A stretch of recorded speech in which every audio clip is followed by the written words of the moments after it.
Ele está olhando para você. Mensagem libertadora. Antes de mais nada, meu irmão, minha irmã, eu quero te lembrar que se você está vendo esta série, A Verdade sobre a Nova Aliança, pela primeira vez, você deve voltar para o início para que não fique perdido. Assista todos os vídeos da série. Eu vou retomar algumas coisas que já foram faladas até aqui, os assuntos mais importantes até o momento. Mas eu quero lembrar uma coisa que será essencial para você. Nunca, mas nunca se esqueça de orar em cima de uma fé que toma posse. Isso vai mudar a sua vida e sua perspectiva quanto à sua vida em Cristo. O que geralmente falta nas pessoas é uma fé que toma posse. E é lamentável observar o número de pessoas enorme que vivem desanimadas, esperando soluções em cima de seus inúmeros pedidos. Escute isso. Deus é a sua força. A vitória dele é a sua vitória. A energia que envolve Deus é a sua energia. Então, ao invés de orar para que ele abençoe o que você está fazendo, por que você não descobre primeiro o que ele quer que você faça? Diga obrigado, agradeça, pare de pedir e siga. É simples assim. Ao invés de fazer uma oração de pedinte, por que você não ora dizendo para Deus que você está nele e você está permitindo que ele te use e faça da sua vida o que ele quiser? Ao invés de orar para que Deus o ajude, ore e peça para que ele te use, meu irmão, minha irmã. Ele faz isso, ele vai te usar, ele vai fazer através de você e vai receber toda a glória para ele. E quanto mais você se colocar à disposição dele, mais ele vai te usar. E ele vai operar prodígios e maravilhas através de você. A minha vida é assim hoje, meu irmão, minha irmã. Eu não peço ajuda para Deus, mas sim eu me permito que ele use a minha vida para ajudar outras pessoas. Nós precisamos entender que dar graças, agradecer, é uma das chaves mais poderosas na oração da Nova Aliança. Se você está ainda preso na oração, focando em pedir, buscar e bater, eu acho que eu não posso te ajudar mais. Se depois de todo o conteúdo que recebeu até o momento, você ainda continua procurando justificativas para ficar pedindo, pare por aqui e siga da forma que mais lhe convém. Se você está fazendo isso, pare agora, meu irmão, minha irmã. Você está perdendo o seu tempo. E o tempo é o recurso mais precioso que nós temos. Quando você for orar, independentemente do tempo que for, não peça nada. Digamos que você tenha 30 minutos de oração. Eu, Vinícius, gosto de fazer algumas comparações que fazem com que você possa entender melhor. Pense comigo. Você é casado? Você tem namorado ou namorada? Digamos que você só tenha 30 minutos de todo o seu dia para falar com essa pessoa que você ama. Você vai usar esses 30 minutos para pedir favores a ela ou simplesmente contemplar aquele amor que vocês têm um pelo outro? Pense nisso. Ame a Deus no seu tempo com Ele. Desfrute do amor do Pai, o amor que Ele tem por você. Deus, Ele te ama e eu não tenho dúvidas disso. Mas você ama a Deus suficientemente para querer apenas desfrutar deste amor sem pedir absolutamente nada? A Nova Aliança deixa bem claro que a oração é um alinhar do nosso coração com Deus. E no meio desse alinhar deve ter amor e agradecimento. Sempre que for orar, comece agradecendo pela cruz, pela obra consumada e por tudo que Ele já te deu. Seja criativo ao agradecer pelas bênçãos que Deus te deu, pois tenho certeza que depois de todo este conteúdo que já foi passado para você, você já entendeu que já foi abençoado com todas as bênçãos. Efésios 1:3 diz isso. Bendito seja o Deus e Pai do nosso Senhor Jesus Cristo, que nos abençoou com todas as bênçãos espirituais nas regiões celestiais em Cristo. 2 Pedro 1,3, seu divino poder nos deu todas as coisas de que necessitamos para a vida e para a piedade, por meio do pleno conhecimento daquele que nos chamou para a sua própria glória e virtude. Jesus, meu irmão, minha irmã, está olhando para você todos os dias. Você sabia disso? Olha o que a Bíblia diz em Hebreus 7,25. Portanto, pode também salvar perfeitamente os que, por ele, se chegam a Deus, vivendo sempre para interceder por eles. Jesus está olhando para você e isso é incrível. Adivinha o que o Senhor está fazendo enquanto você está dormindo? Ele está olhando para você. Então por que quando você não acorda, você não agradece ao Senhor por Ele estar sempre olhando e orando pela sua vida, enquanto você estava descansando? Infelizmente, quando a maioria de nós acorda, já apresenta a sua lista de compras para Deus. Deus está olhando para você agora, meu irmão, minha irmã, e você crê nisso? Os olhos de Deus são infalíveis. A nossa visão pode ser muito limitada. Existem algumas coisas que podem tirar o nosso foco e nos impedir de ver com clareza. Mas os olhos de Deus não falham. Conseguem ver além do que somos capazes de imaginar. O Senhor é capaz de ver os nossos corações. Ele vê muito além da nossa aparência física. Ele vê os nossos desejos, as nossas intenções, as nossas frustrações e sentimentos mais íntimos. Ele consegue ver o que mais ninguém é capaz de ver nas nossas vidas. Confie no Senhor, que lhe vê e cuida de você. Olha essas passagens, meu irmão, minha irmã, presta atenção. Hebreus 4,13. Nada em toda a criação está oculto aos olhos de Deus. Tudo está descoberto e exposto diante dos olhos daquele a quem havemos de prestar contas. Provérbios 15,3. Os olhos do Senhor estão em toda parte, observando atentamente os maus e os bons. 2 Crônicas 16,9.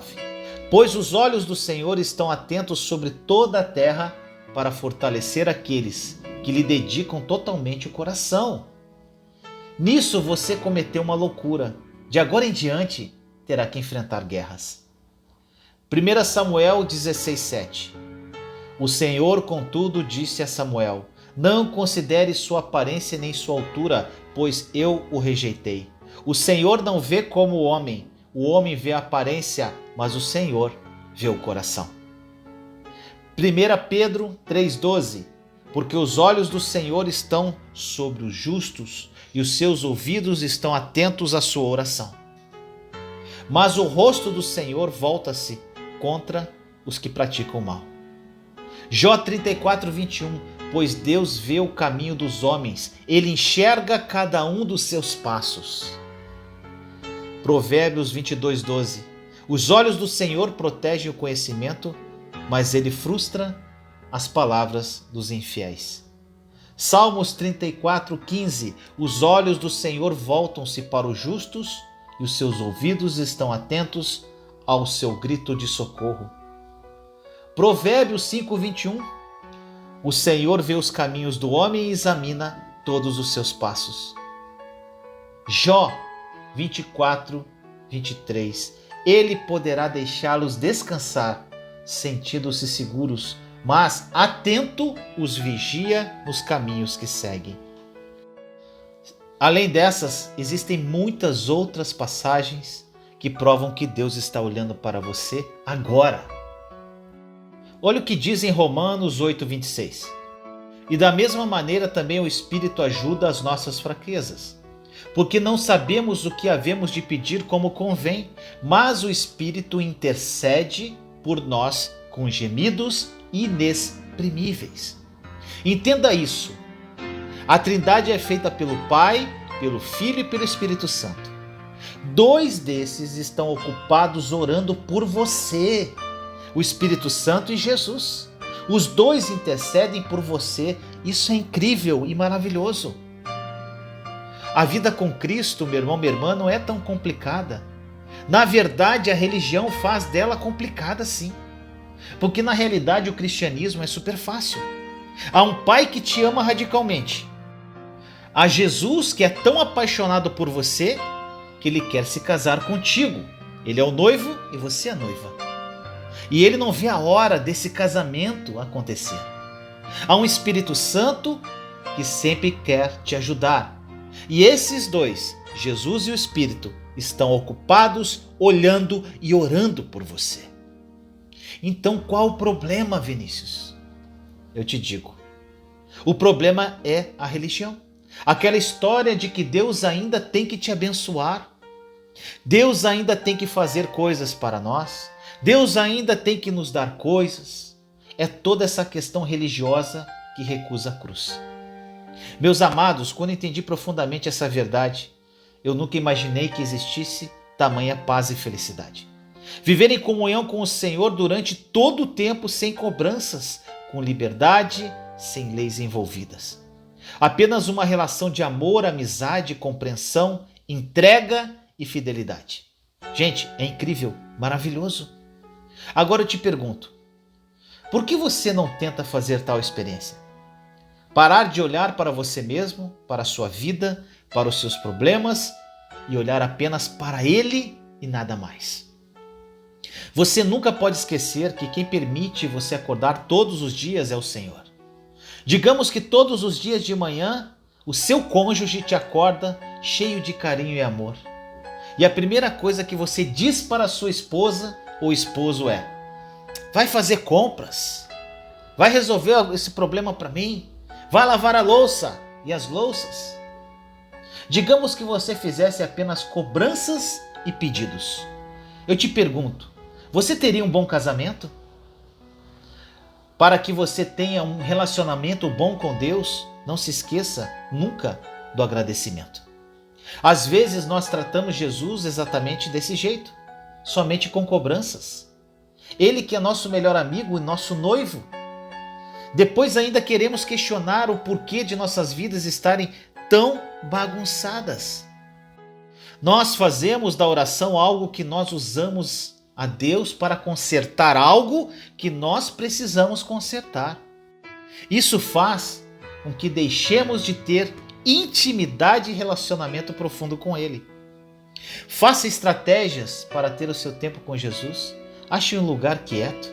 Seja inteligente. Procure um lugar de paz para encontrar com a verdadeira paz. Primeiro, ao acordar, nem olhe para o seu celular, e-mail ou coisa do tipo. Será difícil para se conectar a Deus quando você já estiver conectado a outras coisas. Segundo, louve a Deus, diga algo a Jesus, palavras de amor, como diz no Salmo 92, bom é render graças ao Senhor e cantar louvores ao teu nome, ó Altíssimo. Anunciar de manhã a tua benignidade e à noite a tua fidelidade. Terceiro, meu irmão, minha irmã, se renda. Olha o que diz em Romanos 6,13. Nem tampouco apresenteis os vossos membros ao pecado por instrumentos de iniquidade, mas apresentai-vos a Deus como vivos dentre mortos e os vossos membros a Deus como instrumentos de justiça. Se renda a Deus, meu irmão, minha irmã, após louvar e agradecer. Torne o nome dele grandioso.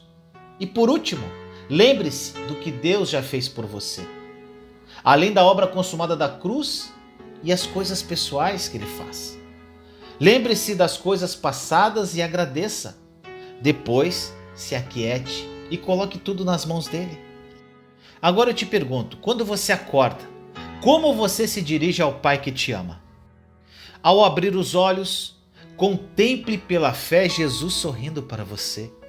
Agradeça a Ele, pois enquanto dormia Ele estava intercedendo por você junto ao Pai. Levante agradecendo pela sua vida. Diga assim: Senhor, obrigado pelo dom da vida. Obrigado por tudo que és em minha vida. Por interceder por mim junto ao Papai. Obrigado por esse dia lindo, que será incrível para honrar e glorificar o teu nome. Aproprio-me pela fé que este dia será maravilhoso para a tua honra e glória, papai. Olhe para a janela, meu irmão, minha irmã, e agradeça pela natureza, pela sua família, pelos sentidos, por tudo. Importante, meu irmão, minha irmã, você precisa parar de pedir e aprender a apropriar-se pela fé. Apropriar-se pela fé significa ter uma fé que recebe. Receber na linguagem da Bíblia tem um significado diferente do que a maioria das pessoas tem em mente. Existem palavras diferentes em hebraico e grego, traduzidas na Bíblia como receber. Mas quando se trata de receber algo em oração ou algo que nos pertence, a palavra usada significa agarrar com as mãos e não soltar. Ou seja, ao nos apropriarmos pela fé, jamais pedimos a Deus para nos dar o que já nos pertence através da nova aliança. Agarramos aquilo pela fé, expressando-se através de ações de graças, e começamos a agir como se já tivéssemos o que pedimos, mesmo sem ver a concretização no mundo natural.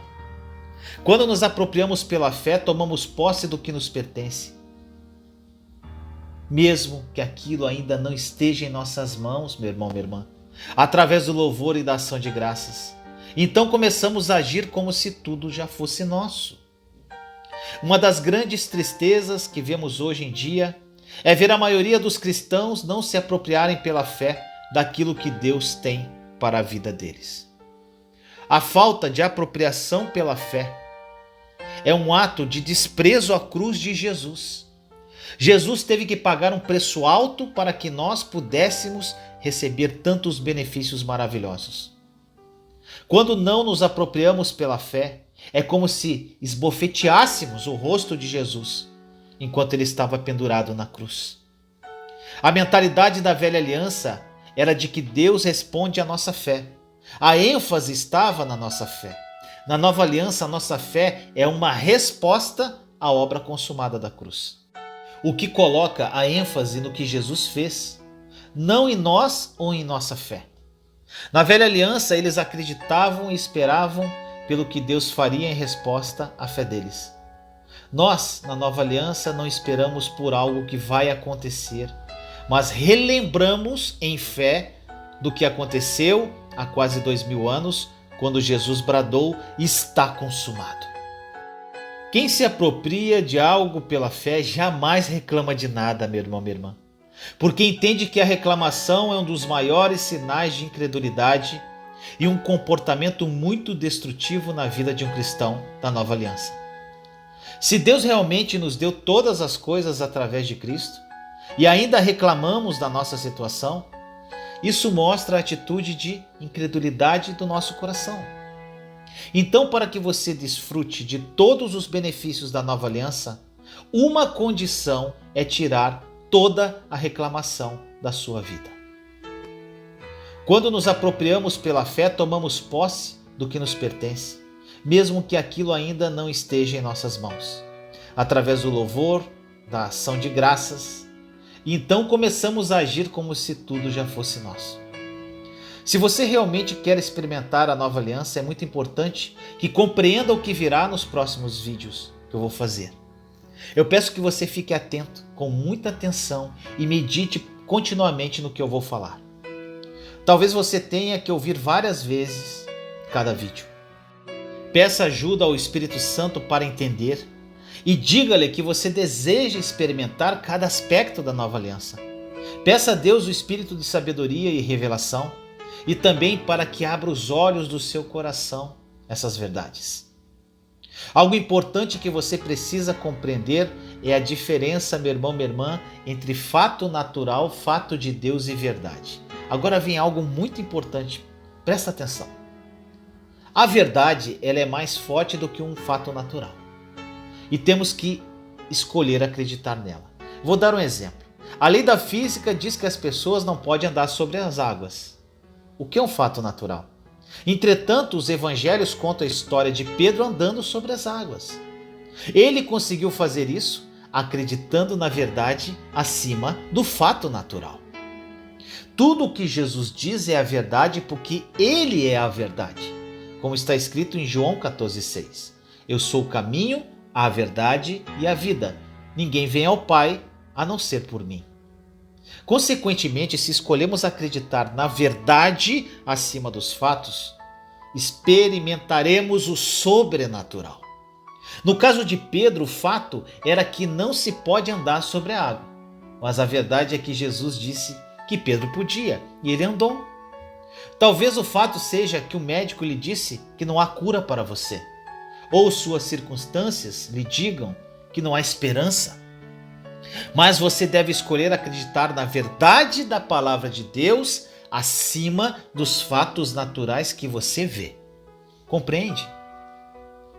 Agora, não existe apenas fatos naturais, mas também algo que chamo de fatos celestiais ou fatos de Deus. Os fatos celestiais são diferentes das promessas de Deus e estão diretamente relacionadas à nova aliança.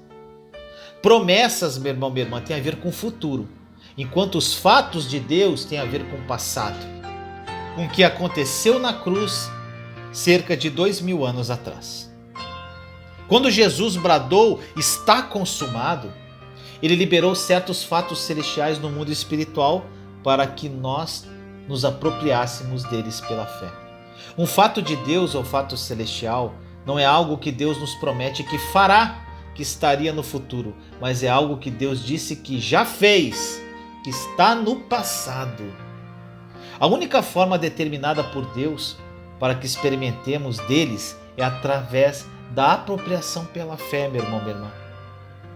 Não é através da intercessão de outra pessoa a nosso favor, nem pela imposição de mãos de um homem de Deus, nem mesmo através de jejum e oração que podemos recebê-los. Temos que nos apropriar deles em vez de pedir por eles. Vou dar exemplos de fato de Deus. Paz, provisão, bênçãos. São vários. Devemos agradecer a Deus por eles nos pertencerem e agir como se já fossem nossos. Porque está consumado, meu irmão, minha irmã. Quando nos apropriamos pela fé, agradecemos a Deus pelos fatos de Deus, pelos fatos celestiais, e agimos como se eles já fossem nossos, porque eles realmente são. Para ajudá-la a entender melhor, vou usar uma ilustração. Se você pedir a Deus para lhe dar vitória sobre um pecado específico, jamais obterá vitória. Pessoas já pediram para Deus libertá-las do adultério, meu irmão, minha irmã. Isso é impossível. Você pode receber oração do homem de Deus mais ungido do mundo, orar e jejuar por longos períodos e ainda não receber a vitória. A vitória sobre o pecado é um fato de Deus, é um fato celestial. Ou seja, é algo que já aconteceu no passado e do qual devemos nos apropriar somente pela fé. Jesus levou nossos pecados passados, presentes e futuros na cruz. Isso é um fato. Se você estudar Romanos capítulo 6, versículos 7 e 8, você vai ver claramente a declaração desses fatos. Diz assim: pois quem morreu foi justificado do pecado. Ora, se morremos com Cristo, cremos que também com ele viveremos. No mesmo capítulo 6, o versículo 2 diz que estamos mortos para o pecado. Diz assim: de maneira nenhuma, nós, os que morremos para o pecado, como podemos continuar vivendo nele? E o versículo 11 diz que devemos nos considerar mortos para o pecado. Diz: da mesma forma, considerem-se mortos para o pecado, mas vivos para Deus em Cristo Jesus. Romanos 8:2 nos diz que a lei do Espírito da vida em Cristo Jesus nos libertou da lei do pecado e da morte. Olha o que diz: porque por meio de Cristo Jesus, a lei do Espírito de vida me libertou da lei do pecado e da morte. Paulo diz em Gálatas 2:20 que fomos crucificados com Cristo. Olha isso: fui crucificado com Cristo. Assim, já não sou eu quem vive, mas Cristo vive em mim. A vida que agora vivo no corpo, vivo-a pela fé no Filho de Deus, que me amou e se entregou por mim. Todos esses são fatos de Deus, fatos celestiais da nova aliança, nos quais você deve acreditar, declarar e agradecer a Deus por eles, a fim de que se manifestem em sua vida, meu irmão, minha irmã, e você receba a vitória. Se você pedir a Deus que crucifique a sua carne, ou empenhar todo o seu esforço para isso, não experimentará nada além de derrota, porque está desprezando a cruz, por não se apropriar da vitória pela fé.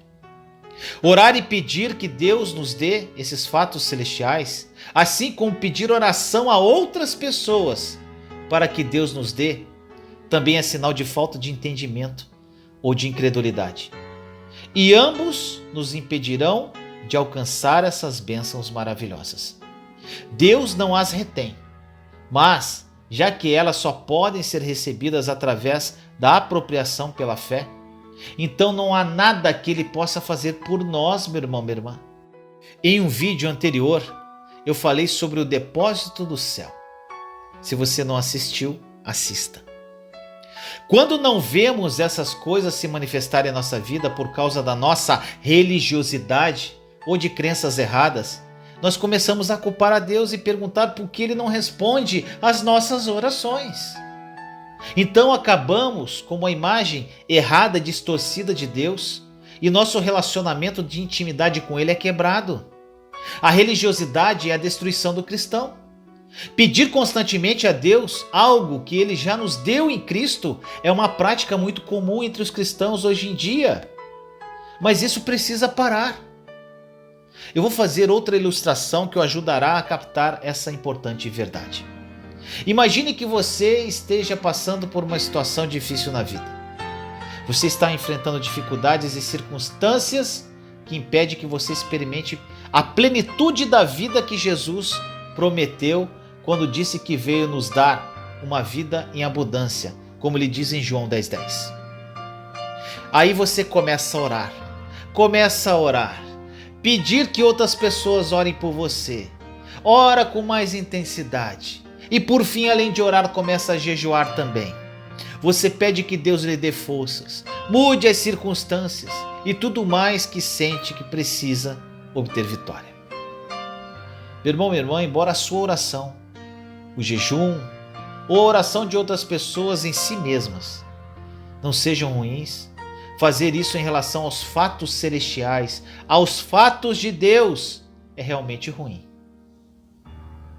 Agindo errado assim, transformamos o fato celestial, o fato de Deus, que está no presente, que já é nosso, em uma promessa que agora está lá no futuro e que jamais será nossa.